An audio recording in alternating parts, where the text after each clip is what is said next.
ఈరోజే శ్రావణ శనివారం, ఎంతో పవిత్రమైన విశేషమైన రోజు. ఈరోజు ఈ కథను ఎవరైతే వింటారో వారి యొక్క శనిదోషాలు తొలగిపోతాయి, సకల శుభాలు కలుగుతాయి. పూర్వం ఒక గ్రామంలో రామయ్య అనే ఒక పేద రైతు ఉండేవాడు. అతనికి ఎకరం పొలం ఉండేది, కానీ ఆ పొలం కూడా సరిగ్గా పండేది కాదు. అప్పులు కష్టాలు అతన్ని చుట్టుముట్టాయి. ఎంత కష్టపడినా రామయ్యకు కనీసం కడుపు నిండా తిండి కూడా దొరికేది కాదు. అయితే ఇంతటి పేదరికం కష్టాల్లో ఉన్నప్పటికీ రామయ్య దైవభక్తిని ఎప్పుడూ విడవలేదు. ముఖ్యంగా అతను శనిదేవుణ్ణి ప్రతిరోజు పూజించేవాడు. ఓ శనిదేవా, నీ కర్మఫలాన్ని నేను అనుభవిస్తున్నాను, కానీ నా ప్రయత్నాన్ని నేను వదలను. నాకిది పరీక్ష అనుకుంటూ ధైర్యంగా ఉండేవాడు. రామయ్యకు శనిదేవుడిపై ఉన్న అచంచలమైన భక్తి, అలాగే అతని ఓర్పును పరీక్షించాలని శనిదేవుడు సంకల్పం చేసుకున్నాడు. ఒకరోజు శనిదేవుడు ఒక వృద్ధ బ్రాహ్మణుడి వేషంలో రామయ్య పొలంగట్ల వెంబడి నడుచుకుంటూ వచ్చాడు. ఆ సమయంలో రామయ్య తన చిన్నపాటి పొలంలో మట్టిని తవ్వుకుంటూ కష్టపడుతున్నాడు. ఇక శనిదేవుడు రామయ్య దగ్గరకు వచ్చి ఇలా పలికాడు: నాయనా, నీవు చాలా కష్టపడుతున్నట్లు కనిపిస్తున్నావు. ఈ ఎకరం పొలంలో నీకు ఏమీ దొరికేటట్లు లేదు. ఇటు చూడు, ఎటు చూసినా నీ పొలం బీడి భూములా ఉంది. అయినా నీవు ఎందుకు ఇంత కష్టపడుతున్నావు అని అడిగాడు. రామయ్య తలపైకెత్తి చూసి ఇలా అన్నాడు: అయ్యా, ఇది నా కర్మఫలం కావచ్చు, కానీ కష్టపడ్డం నా ధర్మం. భగవంతుడి దయ ఉంటే ఏదో ఒక రోజు నా శ్రమకు తగిన ఫలితం తప్పకుండా దక్కుతుంది అని వినయంగా సమాధానం చెప్పాడు. ఇక బ్రాహ్మణ వేషంలో ఉన్న శనిదేవుడు నవ్వుతూ, నువ్వు శనిదేవుణ్ణి పూజిస్తావా? ఆయన నీకు ఏమిచ్చాడు? కష్టాలు తప్ప అని పలికాడు. దీంతో రామయ్య చిరునవ్వుతో ఇలా సమాధానం చెప్పాడు: అయ్యా, శనిదేవుడు న్యాయవంతుడు. కర్మ ఫలాన్ని బట్టి ఫలితాన్ని ఇస్తాడు. ఆయన నాకు కష్టాలు ఇచ్చినా వాటిని ఎదుర్కొనే ధైర్యాన్ని, ఓర్పును కూడా ఆయనే ఇచ్చాడు. ఆయన అనుగ్రహం లేనిదే నేను ఎటువంటి కష్టాలను మొయ్యలేను అని సమాధానం చెప్పాడు. రామయ్య సమాధానానికి శనిదేవుడు ఆశ్చర్యపోయాడు. నీవు ఈ పొలంలో ఒక గుయ్యి తవ్వు, నీకు విలువైనది ఏదైనా దొరకవచ్చు అని సలహా ఇచ్చాడు. దీంతో రామయ్య వెంటనే శనిదేవుడు చెప్పిన చోట తవ్వడం మొదలుపెట్టాడు. కొంతసేపు తవ్వగా అతని పారకు ఏదో తగిలింది. ఇక జాగ్రత్తగా మట్టిని తొలగించాడు. దీంతో అతనికి ఒక పెద్ద రాగి పాత్ర కనిపించింది. దీంతో రామయ్య రాగి పాత్రపై ఉన్న మట్టిని శుభ్రం చేశాడు. తీరా లోపల చూస్తే చిన్న చిన్న గులకరాళ్లు కనిపించాయి. దీంతో రామయ్యకు నిరాశ ఎదురైనది. ఇది బంగారం కాదు, వజ్రం కాదు, మామూలు రాళ్లే కదా అనుకున్నాడు. దీంతో శనిదేవుడు నవ్వుతూ ఇలా అన్నాడు: నాయనా, ఆ రాళ్లను నీ ఇంటికి తీసుకువెళ్ళు, అవి నీకు తప్పకుండా ఉపయోగపడతాయి అని సమాధానం చెప్పి మాయమైపోయాడు. అసలు రామయ్యకు ఏమీ అర్థం కాలేదు. అయినా శనిదేవుడు ఆదేశించాడు కాబట్టి ఆ రాగి పాత్రలోని రాళ్లను ఇంటికి తీసుకువెళ్లాడు. ఆ రోజు రాత్రి రామయ్య భార్య దీపం వెలిగించడానికి ప్రయత్నం చేసింది, కానీ దీపం వెలిగించడానికి ఏ సాధనమూ లేదు. అప్పుడు రామయ్య భార్య, పర్వాలేదు, ఇప్పుడే మనం ఒక ఉపాయం ఆలోచిద్దాం. ఆ వృద్ధ బ్రాహ్మణుడు ఇంటికి తీసుకువెళ్లమన్న ఆ గులకరాలతో ప్రయత్నం చేద్దాం. బహుశా ఆ రాళ్లకు ఏదైనా మహిమ ఉండవచ్చు అని పలుకుతుంది ఆమె. దీంతో రామయ్య అలాగే రామయ్య భార్య కలిసి రాగి పాత్రలోని రాళ్లను తీసుకుని ఒకదాన్ని మరొకదానితో కొట్టడం ప్రారంభించారు. ఆశ్చర్యం, వాటి నుంచి చిటపటా శబ్దంతో అగ్గిరవ్వలు పుట్టుకువచ్చాయి. దీంతో రామయ్య అలాగే అతని భార్య యొక్క కళ్ళు ఆశ్చర్యంతో వెలిగిపోయాయి. ఎందుకు అంటే అవి మామూలు రాళ్లు కాదు, అగ్ని పుట్టించే అద్భుతమైన రాళ్లు. ఆ రోజుల్లో అగ్గిపుల్లలు లేవు, అగ్నిని పుట్టించడం చాలా కష్టమైన పని. దీంతో ఆ రాళ్లతో అగ్నిని పుట్టించవచ్చని గ్రామస్తులకు తెలిసింది. రామయ్య ఆ రాళ్లను ఉపయోగించి అగ్నిని పుట్టించేవాడు. ఇలా గ్రామస్తులకు సహాయం చేయడం ప్రారంభించాడు. మొదట్లో ఉచితంగానే చేసేవాడు. తరువాత ప్రతి ఇంటికి కొంత రుసుము తీసుకుని అగ్నిని అందించేవాడు. క్రమంగా రామయ్యకు డబ్బు రావడం ప్రారంభమైనది. అతని అప్పులన్నీ తీరిపోయాయి. అతను మరింత భూమిని కొని వ్యవసాయం అభివృద్ధి చేసుకున్నాడు. కొన్నాళ్లకే రామయ్య ఆ గ్రామ ప్రజలకు ఆదర్శప్రాయంగా మారాడు. అతని ఓర్పు, భక్తి, అలాగే కష్టపడే గుణం వల్ల పేదరికం నుంచి ధనికుడిగా మారాడు. ఆనాటి నుంచి రామయ్య ప్రతి శనివారము శనిదేవుణ్ణి మరింత భక్తి శ్రద్ధలతో పూజించడం ప్రారంభించాడు. తన కష్టకాలంలో ఆ శనిదేవుడు ఇచ్చిన అగ్నిరాళ్లే తన జీవితాన్ని మార్చేశాయని తెలుసుకున్నాడు రామయ్య. కష్టాలు వచ్చినా ఓర్పుతో, సహనంతో ఎదుర్కొంటే వాటికి తప్పకుండా పరిష్కారం లభిస్తుంది. రామయ్య యొక్క నిస్వార్థమైన ఓర్పుకు శనిదేవుడు మెచ్చాడు. భగవంతుడిపై అచంచలమైన భక్తి, విశ్వాసముంటే ఆయనే ఏదో ఒక రూపంలో వచ్చి ఆదుకుంటాడు. రామయ్యకు రాళ్ళు నిరాశను కలిగించినా వాటి వల్ల వచ్చే అగ్ని ఎంతో విలువైందని గ్రహించాడు. కాబట్టి మన జీవితంలో ఎలాంటి పరిస్థితులు వచ్చినా ధైర్యం కోల్పోకుండా భగవంతుడిపై విశ్వాసముంచి కష్టపడితే తప్పకుండా విజయాన్ని సాధించవచ్చు. ఎవరైతే ఈ కథను వింటారో వారికి సకల శుభాలు కలుగుతాయి, జన్మల పాపాలు తొలగిపోతాయి. పూర్వకాలంలో భోజరాజు అనే ఒక మహారాజు ఉండేవాడు. అతను సాహిత్య ప్రియుడు, కవి పండితులను ఘనంగా బహుకరించేవాడు. తనకు నచ్చేలాగా కవిత్వం చెబితే చాలు అక్షరాల లక్షలు ఇచ్చేవాడు. అందుచేత అతని రాజ్యంలో దాదాపు అందరూ కవులే, చిన్నపిల్లలు సైతం పండితులే. అనాదిగా కాశీ పండితులకు దేశమంతటా గొప్ప ఖ్యాతి ఉండేది. కాని భోజరాజు యొక్క పరిపాలనలో దారానగరపు పండితుల ఖ్యాతి పైకి వచ్చింది. రాను రాను దేశంలో కాశీ పండితులను తలుచుకునేవారే లేకపోయారు. ఇది చూసి కాశీ పండితులకు కోపం వచ్చింది. దీంతో వారంతా కలిసి ఒక సభ చేశారు. కొందరు దారానగరానికి వెళ్లి అక్కడ పండితులను బహిరంగ చర్చలో ఓడిస్తే కాశీనగర ప్రతిష్ట నిలబడుతుందని సభలో తీర్మానం చేశారు. ఇందుకు అనుగుణంగా నలుగురు దిగ్గజాలు అంటే కాశీ పండితులను ఎన్నుకుని వారిని దారానగరానికి ప్రయాణం కట్టించారు. ఆ నలుగురు పండితులు దారానగరం చేరుకుని ఒక సామాన్య గృహస్థుడి ఇంటిలో బస చేశారు. ఆ గృహస్థుడికి ఒక కూతురు, ఒక కొడుకు ఉన్నాడు. దారానగరంలో అందరికీ పండితుల పట్ల గౌరవం ఉన్నట్లే కనబడింది ఆ నలుగురికి. ఆ నలుగురు పండితులు ఇలా అనుకున్నారు: ఇక్కడి పండితులు గట్టివారు, వారిని ఓడిస్తే గాని మన ఖ్యాతి నిలబడదు అనుకున్నారు. ఇక పండితులు అక్కడే బస చేసి మరుసటి ఉదయం వేకుజామునే లేచి నిత్య కృత్యాలు తీర్చుకుంటున్న సమయంలో ఒక చిత్రం జరిగింది. అది ఏంటి అంటే చెట్ల మీద కాకులు కోలాహలంగా అరుస్తున్నాయి. ఈ కోలాహలం విన్న ఆ ఇంటి యజమాని కొడుకు ఆ కూతురితో ఇలా అన్నాడు: అక్క, అరుణోదయ వేళ కాకులు ఎందుకు అరుస్తున్నాయి అని అడిగాడు. కాని ఆమె నీళ్లు తేవడానికి బిందెను చంకన పెట్టుకుని బావి దగ్గరకు పోతూ ఇలా అంటుంది: చూడు తమ్ముడు, మన దగ్గర నలుగురు కాశీ పండితులు ఉన్నారు. వారు ఎంత చిన్న అనుమానాన్నైనా తీర్చకపోరు, వారిని అడుగు అని చెప్పి వెళ్ళిపోతుంది. ఇక ఆ కుర్రవాడు పండితుల దగ్గరకు వచ్చి, అయ్యలారా, ఈ సందేహాన్ని తీర్చండి, కాకులు ఎందుకు అరుస్తాయి అని మర్యాదగా అడిగాడు. దానికి కాశీ పండితులు ఒకరి ముఖాలు ఒకరు చూసుకున్నారు. నిజానికి కాకులు పొద్దున్నే ఎందుకు అరుస్తాయో వారికి తెలియదు. వారికి అటువంటి సందేహం ఎప్పుడూ కలగనేలేదు. ఆ సందేహానికి సమాధానం ఉంటుందని కూడా వారికి తోచలేదు. కుర్రవాడికి ఏదో ఒక సమాధానం చెప్పాలి కనుక వారు తమకు తోచింది చెప్పారు. పొద్దున్నే లేచి కాకులు ఒకదాన్ని ఒకటి పలకరించుకుంటాయి అని ఒక పండితుడు చెప్పాడు.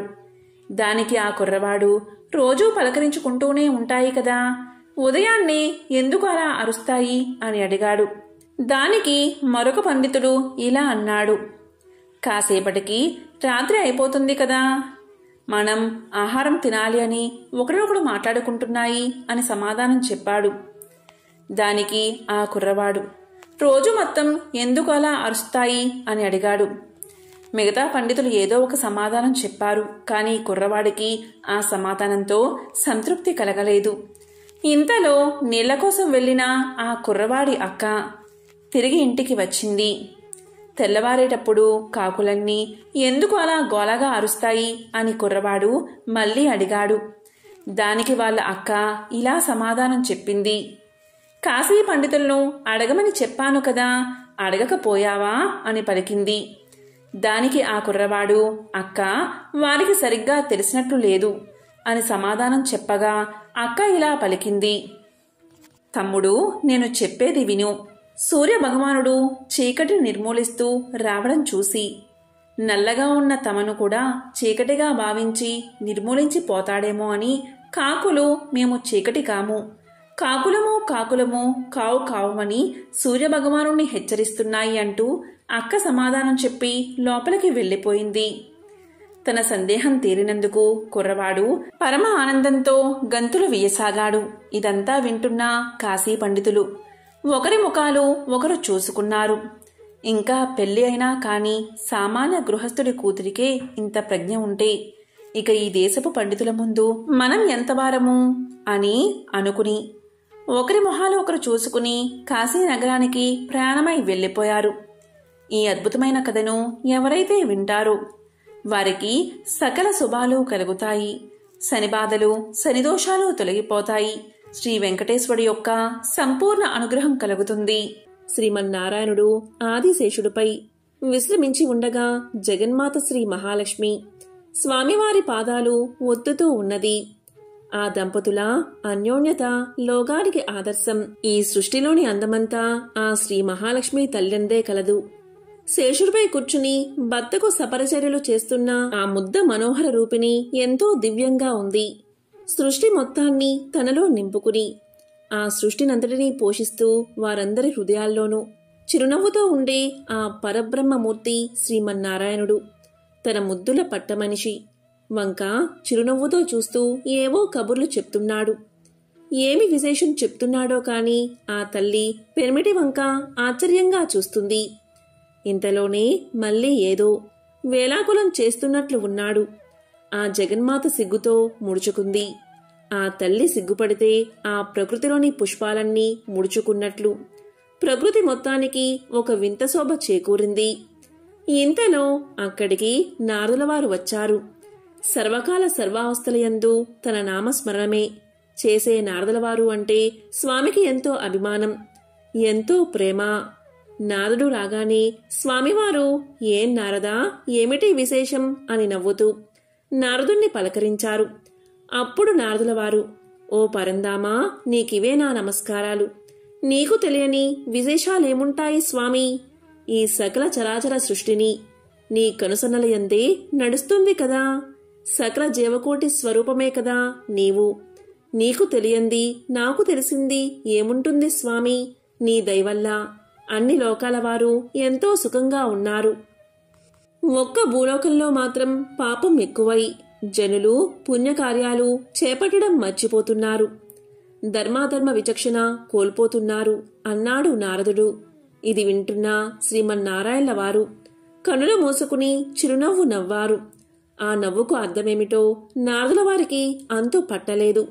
ఇంతలో శ్రీ మహాలక్ష్మీదేవి కల్పించుకుని, నారదా, భూలోకవాసులు ఎందుకు ఇలా ప్రవర్తిస్తున్నారు? వారిలో భక్తి విచక్షణ జ్ఞానం ఎందుకు పూర్తిగా సన్నగిల్లింది? ఎందుకు వారు సన్మార్గంలో నడవడం లేదు అని ప్రశ్నించింది. అప్పుడు నారదుడు ఇలా సమాధానం చెప్పాడు. ఏమో తల్లి, అన్నీ ఆ శ్రీమన్నారాయణుడికి మాత్రం తెలుసు. ఒక్కటి మాత్రం నిజం, భూలోకంలోని ప్రజలందరూ సంసార సాగరంలో కొట్టుమిట్టాడుతూ అనేక బాధలు పడుతున్నారు. వారి బాధలు తగ్గించి వారిని రక్షించమని మిమ్మల్ని వేడుకోవడానికే వచ్చాను అని నారదుల వారు శ్రీ మహాలక్ష్మికి తెలియచేశారు. ఇలా కాసేపు కబుర్లు చెప్పుకున్న తర్వాత నారదుల వారు శ్రీ లక్ష్మీనారాయణల దగ్గర సెలవు తీసుకుని లోక సంచానార్థం సాగిపోయాడు. నారదుడు అలా వెళ్ళాడో లేదో ఒక్కసారి వాతావరణమంతా గంభీరంగా మారిపోయింది. ఏదో అవాంతరం రానున్నట్లుగా అనిపించింది. ఇంతలో రుసరుసలాడుతూ కోపంతో ఊగిపోతూ భృగు మహర్షి అక్కడికి ప్రవేశించాడు. వచ్చిందే తడువుగా జగన్నాథుడి హృదయంపై తటాలున కాలుతో తన్నాడు. ఒక్కసారిగా జరిగిన ఈ పరిణామానికి జగన్మాత ఉలిక్కిపడింది. కన్నుల ముందు జరిగింది అర్థం కావడం లేదు.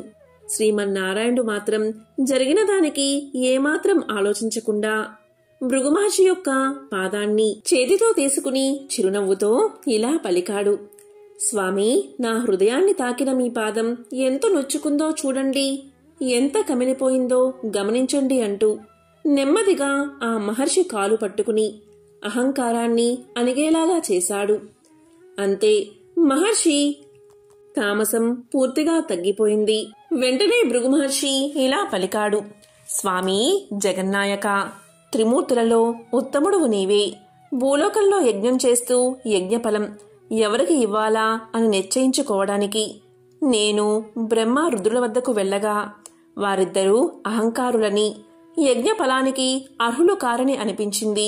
త్రిమూర్తులలో నీవే యజ్ఞ ఫలానికి అర్హుడవి, నీవే అత్యంత సౌమ్యుడివి.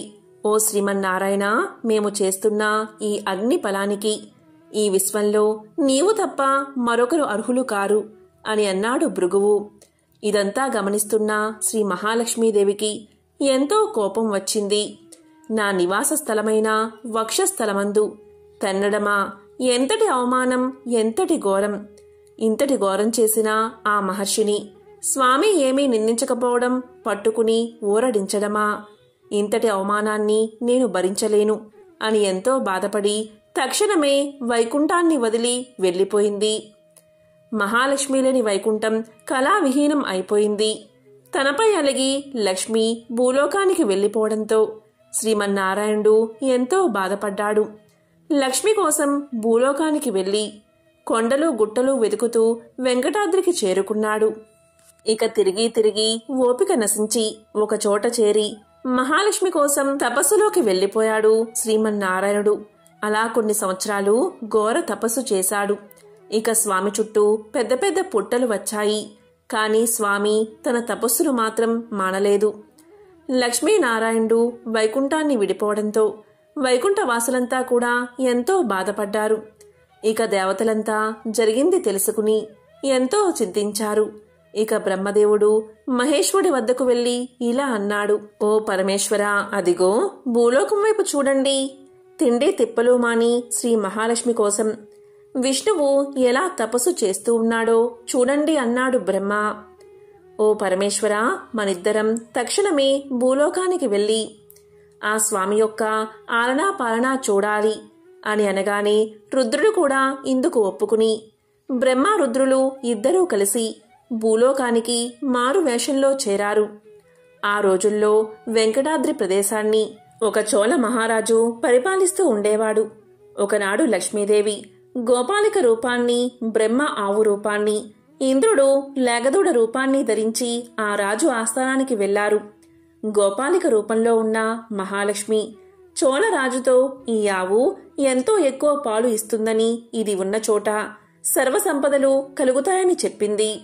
అప్పుడు చోళరాజు ఆవు దూడలు తనకు కావలసిందని కోరగా లక్ష్మీదేవి అలాగే ఒప్పుకుంటుంది. ఆ రెండిటిని రాజుగారి గోశాలకు తరలిస్తారు. రాజు గోశాల్లో ఉన్న అన్ని ఆవులతో పాటు బ్రహ్మ రూపంలో ఉన్న ఆవును కూడా మేతకు ఊరి బయటకు పంపించేవాడు.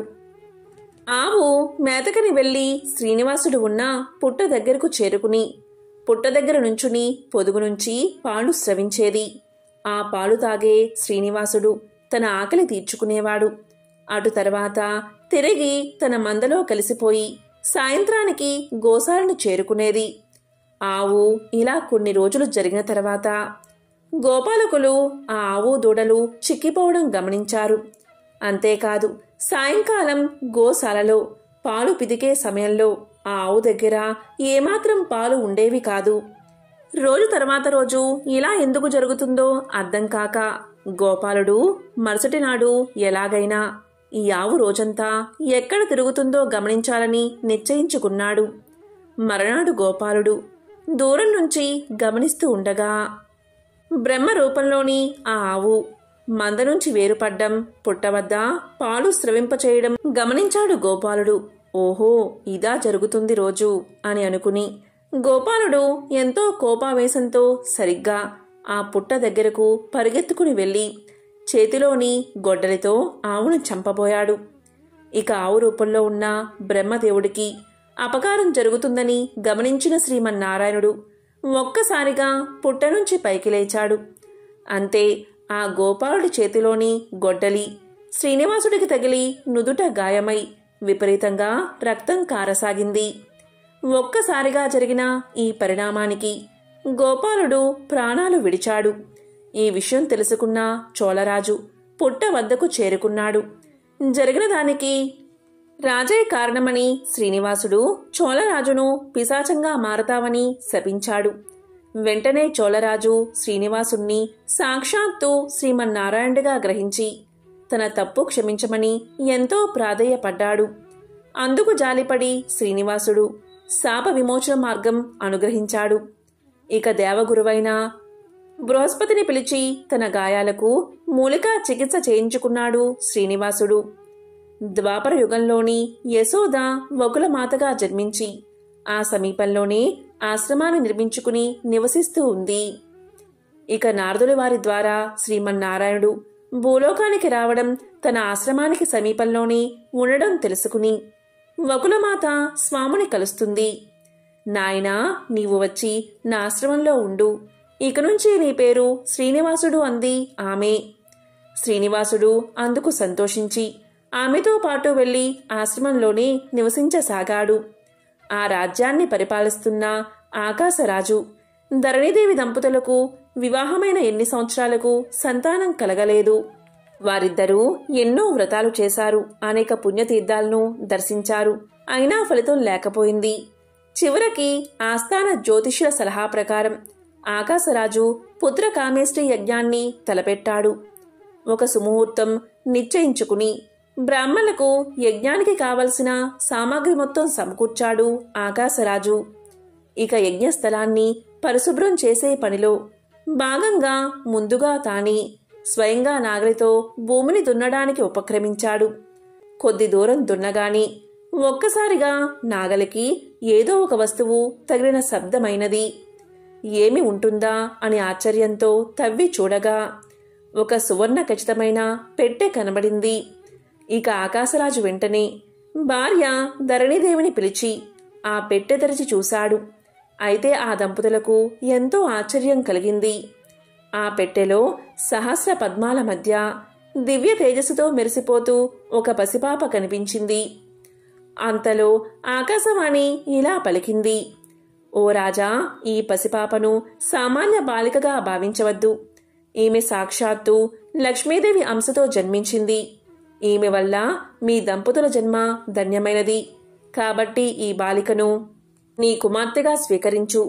ఈ బాలిక మున్ముందు నీకు అఖండ కీర్తిని తీసుకురాగలదు. ఈ శిశువు వల్ల నీ వంశంలోని ముందు వెనుక తరాల వారందరూ కూడా తరిస్తారు అని పలికింది. అప్పుడు ఆకాశరాజు దంపతులు మిక్కిలి ఆనందంతో యజ్ఞాన్ని పూర్తి చేసి ఆ పాపను అంతఃపురానికి తీసుకువెళ్లి పద్మావతి అని నామకరణం చేశారు. పద్మావతి లభించిన శుభ విశేషం చేత ఆ దంపతులకు అనతి కాలంలోనే మగపిల్లవాడు జన్మించాడు. ఆ బాలుడికి వసునారాయణుడు అని నామకరణం చేశారు. పద్మావతి, వసునారాయణుడు ఇద్దరు అల్లారు ముద్దుగా పెరిగి పెద్దవారయ్యారు. పద్మావతి అతిలోక సౌందర్యవతిగా రూపుదిద్దుకుంది. రతీదేవి యొక్క అందం, సరస్వతి వంటి విద్యా విజ్ఞానాలు, గౌరీదేవి వంటి వర్చస్సు, లక్ష్మీదేవి యొక్క తేజస్సు అలంకారంగా కలిగి జగత్తులోని అద్భుత సౌందర్య రాశిగా అలరారసాగింది. ఒకనాడు నారద మునీశ్వరుడు లోక విహారం చేస్తూ ఆ రాజ్యానికి వచ్చి ఆకాశరాజు ధరణీదేవి దంపతుల వద్దకు వచ్చాడు. అక్కడ ఉన్న పద్మావతిని చూసి ఇలా దంపతులతో ఇలా పలికాడు: ఓ రాజ దంపతులారా, మీరు ధన్యులు. ఈ పద్మావతి సామాన్య యువతి కాదు. ఈమె సాక్షాత్తు శ్రీ మహాలక్ష్మి యొక్క అంశతో జన్మించింది. నీకు త్వరలోనే సాక్షాత్తు శ్రీమన్నారాయణుడు అల్లుడు కాగలడు అని చెప్పి పద్మావతిని శీఘ్రమేవా కళ్యాణ ప్రాప్తిరస్తు అని దీవించి లోక సంచారానికై బయలుదేరి వెళ్లిపోయాడు. అక్కడ వకులాదేవి ఆశ్రమంలో శ్రీనివాసుడు వకులమాత చేసే సపరిచర్యలతో సంతోషంగా కాలాన్ని గడుపుతున్నాడు. ఒకనాడు శ్రీనివాసుడికి వేటకు వెళ్దాము అనే తలంపు కలిగింది. ఈ మాట తల్లితో చెప్పగా వకులాదేవి శ్రీనివాసుడితో, నాయనా, నీవు సుకుమారంగా ఉంటావు, మృగాలతో వేట చాలా ప్రమాదం, వెళ్ళవద్దు నాయనా అని వారించింది. అందుకు శ్రీనివాసుడు, తల్లి, నీవేమీ చింతించవద్దు, ఆ మృగాలు నన్నేమీ చేయలేవు, నేను చక్కగా వేటాడి తిరిగి వస్తాను అని చెప్పి వకులాదేవి దగ్గర సెలవు తీసుకుని వేటకు వెళ్లాడు. కాసేపు వేటాడిన తర్వాత అలసిన శ్రీనివాసుడు సమీపంలో ఒక కొలను కనిపించడంతో కాసిన్ని నీళ్లు తాగి ముఖం కడుక్కుని కాసేపు పక్కనే ఉన్న వనంలో పడుకున్నాడు. ఇంతలో శ్రీనివాసుడికి ఒక్కసారిగా కిలకిలమంటూ నవ్వులు వినపడ్డాయి. ఆ నవ్వులు ఎక్కడ్నుంచి వస్తున్నాయో అని ఆలోచిస్తూ ఉండగా ఎదురుగా చెలికత్తెలతో వస్తున్న ఒక అద్భుత సౌందర్య రాశి శ్రీనివాసుడికి కనబడింది. ఆమె మరెవరో కాదు, ఇష్టసకులతో వన విహారానికై వచ్చిన రాకుమార్తె పద్మావతి. పద్మావతి సౌందర్యానికి శ్రీనివాసుడికి నోటమాట రాలేదు. పద్మావతి కూడా ఒక్కసారి శ్రీనివాసుడి అద్భుత తేజస్సుకు ఆశ్చర్యపడి కనులు పెద్దగా చేసుకుని చూసింది. ఇంతలో పరపురుషుణ్ణి ఈ విధంగా చూడ్డమా అని మనసులో అనుకుని వెంటనే ముఖాన్ని పక్కకు తిప్పుకుంది. ఇక శ్రీనివాసుడు నెమ్మదిగా వారిని సమీపించి, ఓ సుందరి, నీవెవరు? జగత్తులోని సౌందర్యమంతా నీలోనే ఉంది. నీవు నన్ను ఎంతగానో ఆకర్షించావు. నిన్ను భారీగా చేపట్టాలని, లేకపోతే నా జీవితం వ్యర్థమని అనిపిస్తుంది. నీ తల్లిదండ్రులు ఎవరు? వారిని తక్షణమే కలిసి ఈ విషయం మాట్లాడి నిన్ను వివాహం చేసుకుంటాను. ఈ నిర్ణయం తిరుగులేనిది. నిన్ను తప్ప వేరే కన్యను వివాహం చేసుకోను అన్నాడు. అప్పుడు పద్మావతి చెలికత్తెలు ఇలా పలికారు, నీవు ఎవరు? ఎక్కడ్నుంచి వచ్చావు? నీ మాటలకేమైనా అర్థముందా? ఈమె ఎవరనుకుంటున్నావు? ఈ దేశాన్ని ఏలుతున్న ఆకాశరాజు ప్రియపుత్రిక పద్మావతి. సామాన్యుడైన నీవు ఎక్కడా? రాజకుమార్తె ఎక్కడా? వివాహం చేసుకునే ఆలోచన మానుకుని తక్షణమే మీ ఇంటికి వెళ్ళు అని చెప్పి అక్కడ్నుంచి అందరూ వెళ్లిపోయారు. సగులతో వెళ్లిపోతూ పద్మావతి ఒక్కసారిగా వెనక్కి తిరిగి శ్రీనివాసుణ్ణి చూసింది. ఆ చూపుతో శ్రీనివాసుడు మరింత ఉబ్బుతబ్బిబ్బయ్యాడు. ఆశ్రమానికి చేరిన శ్రీనివాసుడు వకులమాతకు జరిగిన విషయాన్నంతా వివరించాడు. పద్మావతిని తప్ప వేరెవరిని వివాహం చేసుకోను అన్నాడు. అందుకు వకులమాత శ్రీనివాసుడితో, నాయనా, సామాన్యులైన మనమెక్కడా? అంతఃపురంలో నివసించే ఆ పద్మావతి ఎక్కడా? దయచేసి ఆ ఆలోచనలు విరమించు నాయనా అని పలికింది. అయినా శ్రీనివాసుడు మాట వినలేదు. పద్మావతిని తప్ప వేరే కన్యను వివాహం చేసుకోను అన్నాడు. అక్కడ అంతఃపురంలో పద్మావతి పరిస్థితి కూడా ఇలాగే ఉంది. ఉద్యానవనంలో శ్రీనివాసుని చూసిన రాత్రి నుంచి ఆమె కంటికి కునుకులేదు. రాత్రంతా శ్రీనివాసుడి రూపమే కనుల ఎదుట కనిపించసాగింది. నిద్రలేమితో అలసటగా ఉన్న కుమార్తెను చూసిన ధరణీదేవికి పద్మావతి ఎందుకు అలా ఉన్నదో అర్థం కాలేదు. పద్మావతి మాత్రం తల్లి ఎంత అడిగినా కారణాన్ని చెప్పలేదు. రోజురోజుకి పద్మావతి విరహవేదన ఎక్కువ కాసాగింది. ఏ ఆహారమూ తినబుద్ధి కావడం లేదు. ఆటబాటల్లో మానేసింది. ఏ విషయం మీదకి మనసు పోవడం లేదు. ఎల్లప్పుడూ శ్రీనివాసుడే మదిలో మెదులుతూ ఉన్నాడు. మనసులో ఒక్కటే ఆలోచన, తల్లిదండ్రులకు ఈ విషయాన్ని చెప్తే సామాన్యుడైన అతనికి తన్నిచ్చి వివాహం చేస్తారా అని. ఒప్పుకోరని ఆమె ఆలోచన. అందుకే అటు శ్రీనివాసుణ్ణి మర్చిపోలేక, ఇటు తల్లిదండ్రులకు విషయాన్ని చెప్పలేక ఎంతో మదనపడుతూ నిద్రాహారాలు మానేసి రోజురోజుకి కృషించి కుంగిపోసాగింది. ఇక ఆకాశరాజు దంపతులకు ఏమీ తోచట్లేదు. ఎంతోమంది గొప్ప వైద్యులను పిలిపించి అనేక విధాల ప్రయత్నం చేశారు. అయినా పద్మావతిలో ఏమాత్రం మార్పు రాలేదు. ఒకనాడు అంతఃపురానికి ఒక ఎరుకులసాని వచ్చింది. ఆమె ఎవరో కాదు, మారు వేషంలో వచ్చిన శ్రీనివాసుడే. ఎరుకులసాని సోది చెప్తూ ఉంటే ఏదో దివ్యశక్తి ఉందని అంతఃపురంలోని వారికి అనిపించింది. వారు వెంటనే ఆమెను ధరణీదేవి వద్దకు తీసుకువెళ్లారు. ధరణీదేవితో ఎరుకులసాని, అమ్మా, నేను ఉన్నది ఉన్నట్లు చెప్తాను. చెప్పింది చెప్పినట్లే జరుగుతుంది. ఈ ఇంటిలో శాంతి లేదు. ఏదో బాధ నీ మనసును కలవర పెడుతుంది అంది. వెంటనే ధరణీదేవి, చూడు తల్లి, నీలో ఏదో శక్తి ఉంది. నీ మాటలు ఎంతగానో నన్ను ఆకట్టుకుంటున్నాయి. నీవు చెప్పింది నిజం. మా ఎవరికీ ప్రశాంతత లేదు. మా కుమార్తె పద్మావతికి ఏదో వింత వ్యాధి పట్టుకుంది. అదెవరికీ అర్థం కావట్లేదు. నీవే చెప్పాలి అని పలికింది. ఇంతలో పద్మావతిని అక్కడికి తీసుకురాగానే ఎరుకులసాని రూపంలో ఉన్న శ్రీనివాసుడు ఇలా చెప్పసాగాడు. ఓ తల్లి, నువ్వు ఒక పిల్లవాడి మీద మనసు పడ్డావు. అడవిలో కనపడ్డాడు అతను సామాన్యుడు కాదు తల్లి, శ్రీ మహావిష్ణువు అతను. అతన్ని నువ్వు వలిచావు. నీ పెళ్లి తప్పకుండా ఆయనతోనే అవుతుంది. నువ్వు కలకాలం సుఖంగా ఉంటావు. నీ కోరిక తీరుతుంది తల్లి అని చెప్పింది. ఈ మాటలు విన్నా ధరణీదేవి ఆశ్చర్యపోయింది. ఈ విషయం గురించి పద్మావతిని అడగ్గా ఎరుకులసాని చెప్పిందంతా నిజమే అని చెప్పింది పద్మావతి. ఇక ధరణీదేవి ఎరుకులసానికి ఎన్నో బహుమానాలు ఇచ్చి పంపించింది. ఆమె వెళ్లిన కాసేపటికి వకులాదేవి అంతఃపురానికి చేరుకుంది. తను శ్రీనివాసుడి తల్లిని అని, తన కుమారుడు పద్మావతిని వరించాడని తెలియచేసింది. ఇక ధరణీదేవి ఎంతగానో సంతోషించి భర్త ఆకాశరాజుని పిలిచి జరిగిన విషయమంతా చెప్పింది. ఆకాశరాజు సాక్షాత్తు శ్రీమన్నారాయణుడు తన అల్లుడు కాబోతున్నందుకు ఎంతగానో సంతోషించాడు. ఇక వకులాదేవి కూడా ఎంతో సంతోషించి ఆ దంపతుల వద్ద సెలవు తీసుకుని తన ఆశ్రమానికి చేరుకుంది.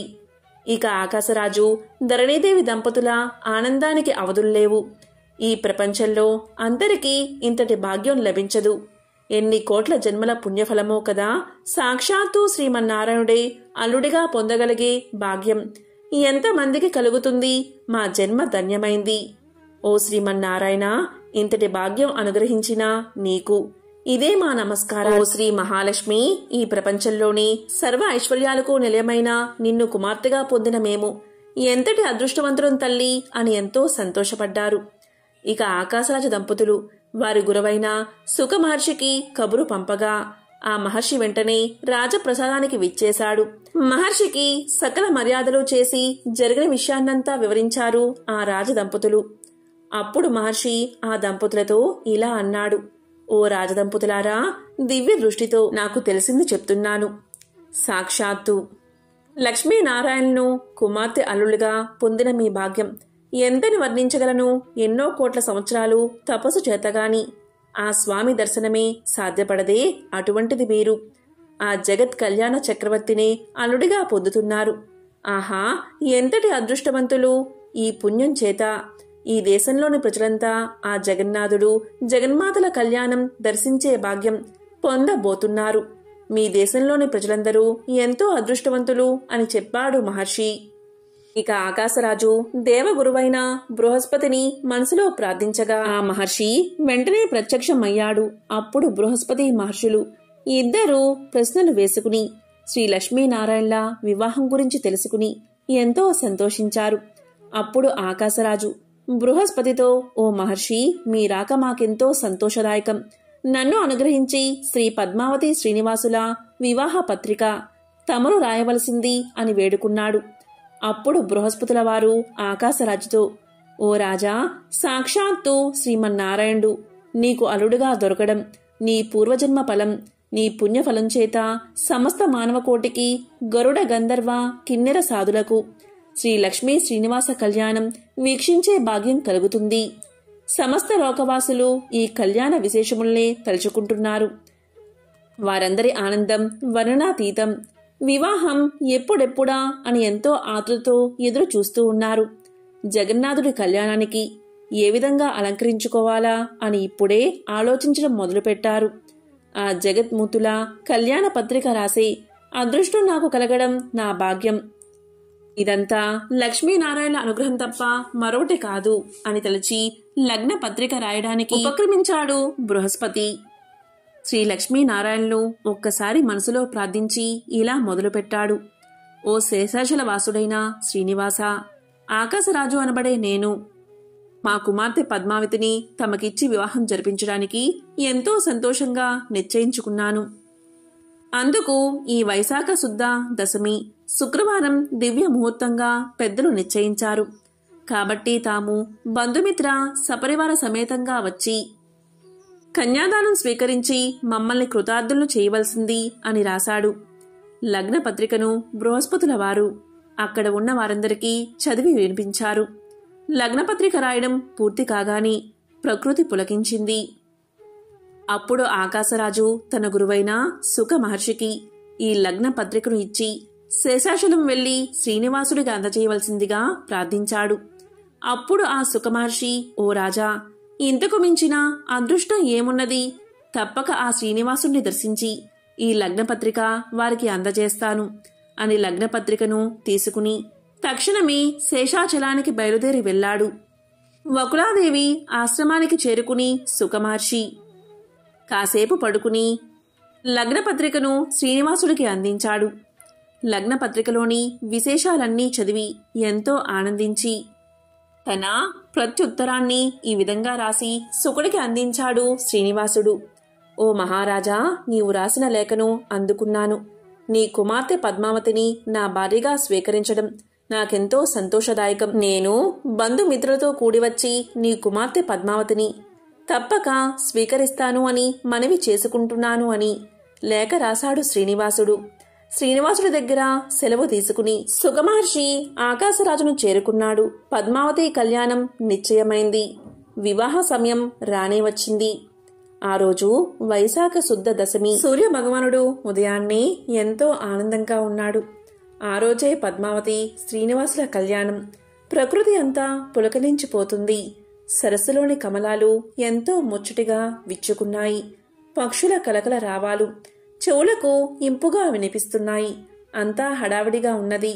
దేవతలంతా ఎంతో అద్భుతమైన వస్త్రాలు ధరించి ఉన్నారు. వివాహానికి అందరూ అనేక ఆభరణాలు ధరించి తయారవుతున్నారు. సుమంగళీమణులు ఎంతో అందమైన వస్త్రాలు ధరించి పుష్పాలతో కురులను అలంకరించుకుని రకరకాల దివ్య ఆభరణాలతో ముస్తాబవుతున్నారు.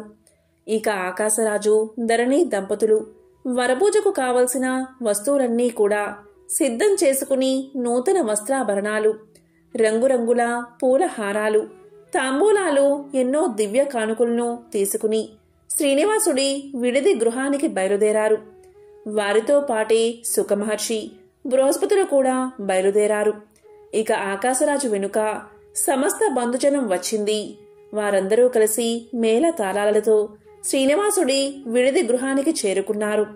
అక్కడ అప్పటికే చతుర్ముఖ బ్రహ్మ, పరమేశ్వరుడు, అష్టదిక్పాలకులు, నవగ్రహాది దేవతలు మొదలైన దేవతలంతా కూడా వీచేసి ఉన్నారు. అక్కడ మునిగణాల్లో ఉన్న వశిష్ఠుల వారు ఆకాశరాజుతో వరపూజ గావించవలసిందిగా చెప్పారు. అప్పుడు ఆకాశరాజు శ్రీనివాసుడికి నమస్కారం చేసి, ఓ శ్రీనివాస, ఓ శ్రీమన్నారాయణ, నిన్ను అల్లుడిగా పొందుతున్న నా భాగ్యం ఎంతని చెప్పుదును. ఎవరి నమస్కారంచే కోటి జన్మల మహాపాపాలు కూడా నశించి ఎవరి నామస్మరణ చే మనసు శరీరం శుద్ధవుతుందో, ఎవరి నామస్మరణ వల్ల కోటి యాగాల ఫలం లభిస్తుందో, ఎవరి నామస్మరణ వల్ల సమస్త దేవగణము వారి వారి శక్తులు పొందుతారో, ఎవరి దర్శన భాగ్యం చేత సమస్త మునిగణాలు కోట్లాది సంవత్సరాలుగా తపస్సు చేస్తూ ఉంటారు. అటువంటి పరబ్రహ్మమూర్తివైన నీవు నాకు అల్లుడిగా దొరకడం ఎంత అదృష్టం! నా అదృష్టం ఎంతటిదని నేను చెప్తాను. నీ పాద పద్మాలను ఒక్కసారి మనసులో తలిస్తే చాలు, సర్వ పాపాలు తొలగిపోతాయి, సర్వ భాగ్యాలు కలుగుతాయి. సాక్షాత్తు బ్రహ్మదేవుడే కడిగిన నీ పాదాలను కడిగే అదృష్టం నాకు కలిగినందుకు నాకెంతో సంతోషంగా ఉంది. కన్యాదాతలందరూ కూడా తమ కుమార్తెకు భర్తగా వచ్చే యువకుడు శ్రీమన్నారాయణుడి గుణగణాలను, సౌందర్యాన్ని, తేజస్సును కలిగి ఉండాలని తలుస్తారు.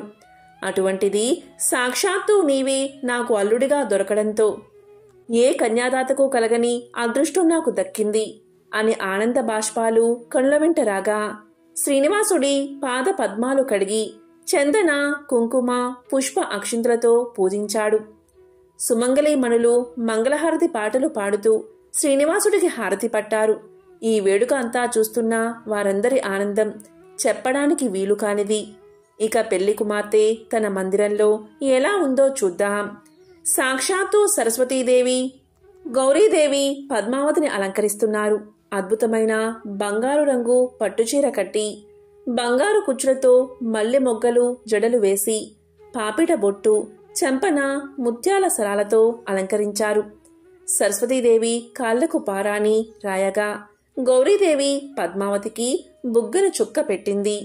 ఇంద్రుడి భార్య సచీదేవి పద్మావతికి ఎంతో అందమైన మెరుస్తున్న ఆభరణాలు అలంకరింపచేసింది.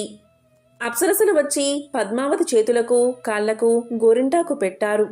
ఆహా, ఆ తల్లి సౌందర్యం ఎంతని వర్ణించగలం? శ్రీనివాసుణ్ణి మదిలో దోబూచులాడుతూ ఉండగా ఆలోచనలతో ఆనందిస్తూ ఇంతమంది ఉన్నారు కదా అని సిగ్గుపడి ముడుచుకుపోతూ ఉన్న శ్రీ మహాలక్ష్మిని వర్ణించడం ఎవరి తరం? ఈ సృష్టిలోని సౌందర్యమంతా ఆమెదే కదా. అంత చక్కటి బంగారు ఆభరణాలు ధరించింది కాని ఈ సృష్టిలోని బంగారమంతా ఆమె స్వరూపమే కదా. ఎన్ని రకాల పుష్పాలను చక్కగా తురుముకున్నది కాని ఆ పుష్పాల్లోని అందమంతా ఆ లతాంగిందే కదా. సృష్టిలోని ఐశ్వర్యమంతా ఆ తల్లి స్వరూపమే కదా. ఆహా, ఈ తల్లిని జగన్మాతను పెళ్లి కూతురుగా చూసి అక్కడ ఉన్నవారంతా మురిసిపోతున్నారు. శ్రీ పద్మావతి శ్రీనివాసుల వివాహం అత్యంత వైభవంగా కన్నుల పండుగగా 5 రోజులు జరిగింది. సమస్త విశ్వానికి ఆ 5 రోజులు కళ్యాణ వైభోగమే. సాక్షాత్తు శ్రీమన్నారాయణుల వారిని అల్లుడిగా పొందిన ఆ మహారాజు ఆనందానికి అంతుల్లేవు. ఆ రాజదంపతులు కుమార్తె పద్మావతిని సారెతోడ అత్తవారింటికి పంపించారు. వివాహమైన తర్వాత 6 నెలలు కొండ ఎక్కకూడదు అన్న నియమం చేత మార్గ మధ్యలో శ్రీనివాసులు పద్మావతి దంపతులు అగస్త్యుని ఆశ్రమంలో 6 నెలల పాటు నివసించి తర్వాత వారిద్దరూ శేషాచలానికి బయలుదేరారు. బంధుమిత్ర సపరివారంగా శేషాచలం చేరిన తర్వాత దేవతలందరూ పుష్పాలు చల్లుతూ ఉండగా శ్రీనివాసుడు హృదయలక్ష్మి సమేత ఆనంద నిలయంలో ప్రవేశించాడు. పద్మావతి శ్రీనివాసుడి హృదయమున వ్యూహలక్ష్మిగా అలంకరించింది. ఆకాశం నుంచి దేవతలు పూలవాన కురిపించారు. శ్రీ పద్మావతి శ్రీనివాసుల కళ్యాణ విశేషాలు విన్నవారు అలాగే చూసిన వారి జన్మ ధన్యాలు. కాబట్టి ఎంతో విశేషమైన ఈ శ్రావణ శనివారం శ్రీనివాసుడి వివాహ కథను విన్నా, చదివినా, చెప్పినా, వినిపించినా జన్మల పాపాలు తొలగి కోటి జన్మల పుణ్యం వస్తుంది. సకల శుభాలు కలుగుతాయి. ఓం శ్రీ మహాలక్ష్మియే నమః. ఓం నమో నారాయణాయ.